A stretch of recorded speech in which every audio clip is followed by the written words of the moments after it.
In this tutorial, we're going to talk about Python numbers. We just got done talking about data types, and now we're going to talk about integers, float, and we're not going to cover complex at this point.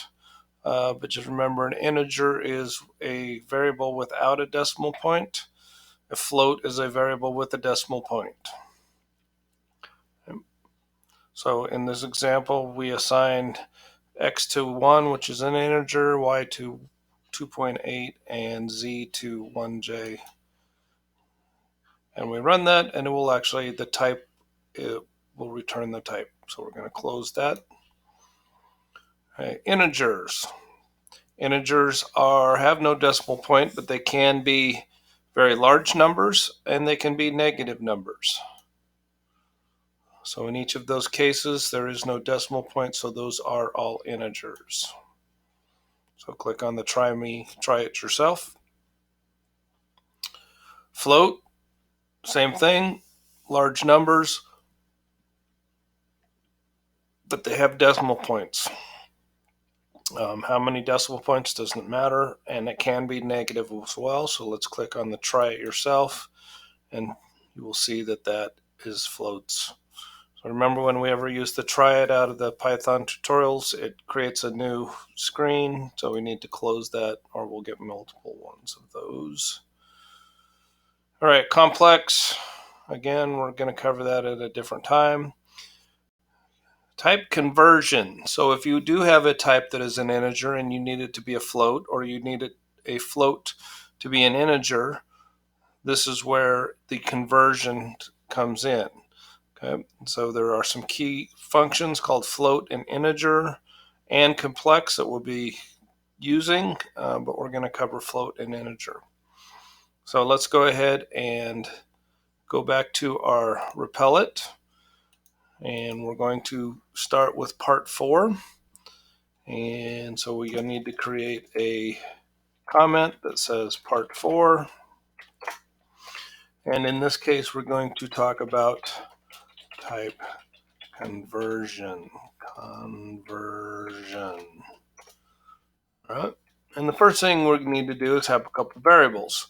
So we're going to do x is equal to 1. And we're going to put an inline comment that says this is an int or an integer. And we're going to have y. We're going to make that equal to 2.8. And another inline comment that says this is a float.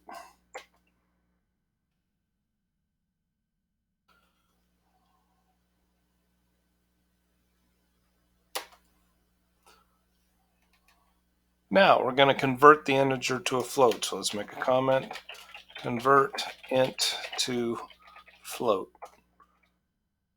So let's just make sure that x is actually a integer. So we're going to do a print, and we're going to do a type, open parenthesis, and we're going to put x in there. Let's give it a little bit more information. Before that, we put before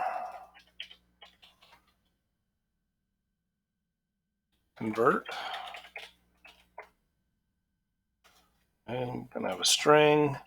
We're going to use a comma because we have two different things on our print statement. And now we're going to make x, actually we'll just use a new variable called a. We're going to equal that to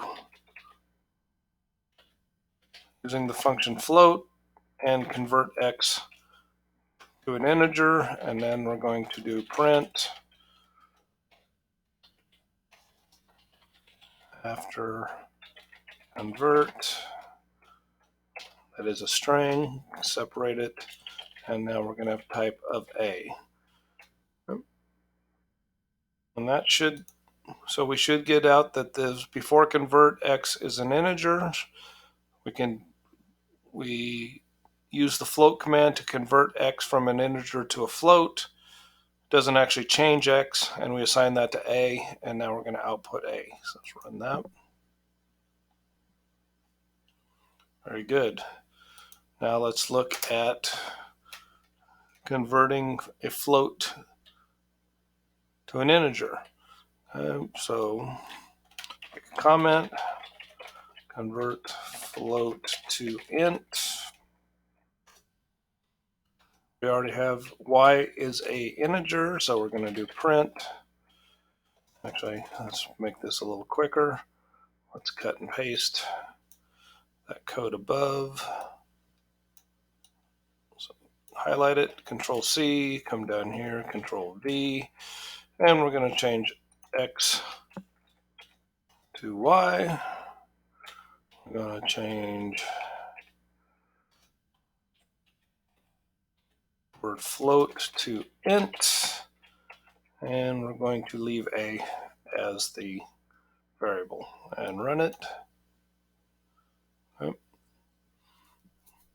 So